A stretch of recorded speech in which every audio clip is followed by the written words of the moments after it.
Hello, Stormy. Greetings from Northeast New Mexico, not too far away.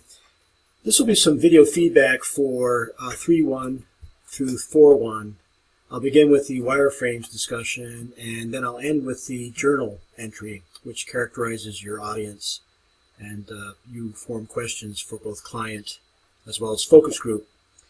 I usually follow the rubrics pretty carefully, but for 3.2 and 3.3, there's only a two-category rubric. But for the journal entry, there's quite a few more things to be evaluated on. What else? If you have any questions, don't hesitate to shoot me an email. And hello. Stormy, it looks like you did these either in InDesign or perhaps Illustrator. I noticed the color bars and the registration marks. Good going. Whatever works for you. You've created some wireframes, non-standard, but nicely organized and nicely done. I appreciate the effort it took to get into this. Now, although it'd be good to have, I appreciate that you experimented with, how many pages is this? Okay, a few blank pages, no big deal. I appreciate that you've experimented with placing your navigation bar in various places, but just think about, what you want somebody to see first when they open your page, and it's probably going to be the logo and the navigation. You can have it arranged down the side here, but just know that it may disappear on certain formats, certain screens. As we move forward in the class and you have uploaded your pages, take a look at your pages in other devices than your desktop. For example, open up your pages on your phone, see what happens to them. You're always trying to anticipate in web design as many file formats and screen orientations as possible.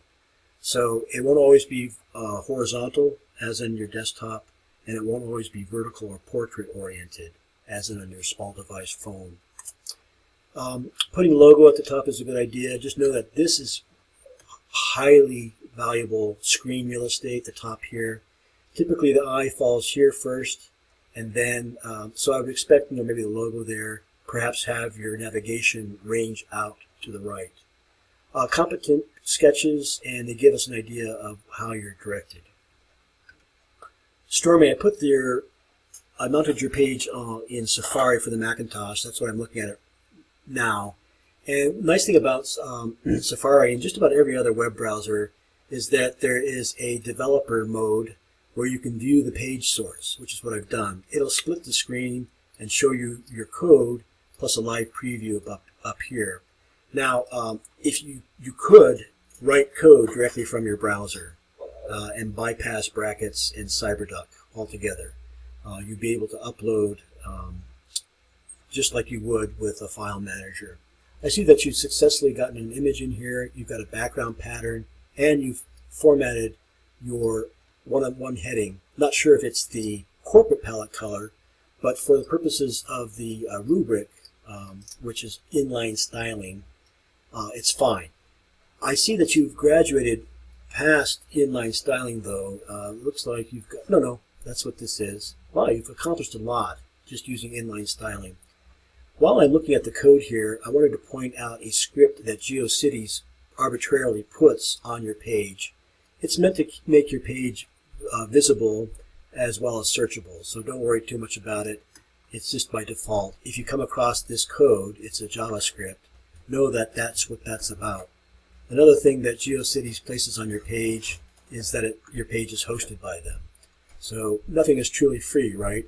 You might be able to get rid of this script and see what happens. I don't think it will affect your pages once you replace the HTML with your own.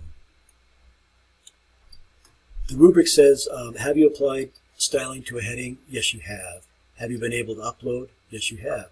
And that's it for the inline styling rubric. Good job.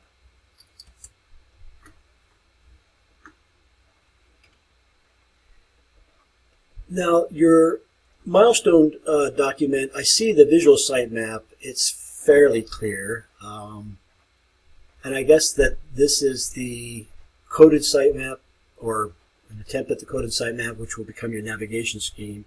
You have the right idea. It's just that I would expect to see a unordered list of navigation links, to the main pages in your site that have URLs. That would become the basis for your navigation. Take a look at Chapter 2 in HTML5 Foundations. You'll see how you go from an unordered list to a navigation scheme. It's fairly clear. You have been able to, it seems to me that you have an appropriate file management. It's not in this particular document, but when I viewed your page using my browser and went to your GeoCities account, I see that you've got a folder for GRA 310. I'm going to back up a directory and see what I get when I look at that. Is this an older page? Let's see. Yeah, you might have the identical index pages in two locations. Up here, if I just go to your domain or your root folder, I get the same thing. If I go back to GRA 310 folder, I have the same thing. Looks like you've got the same index.html in two places. So clarify that in your mind. I'm going to give you full credit though, because it looks like your understanding of that is developing and has come some ways. Stormy, you address most of the discussion prompts really well. You've come up with questions to ask the focus group. You've also come up with questions to ask the client, the owner.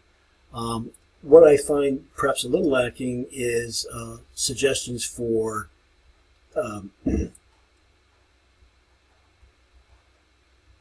technological tools that you could use.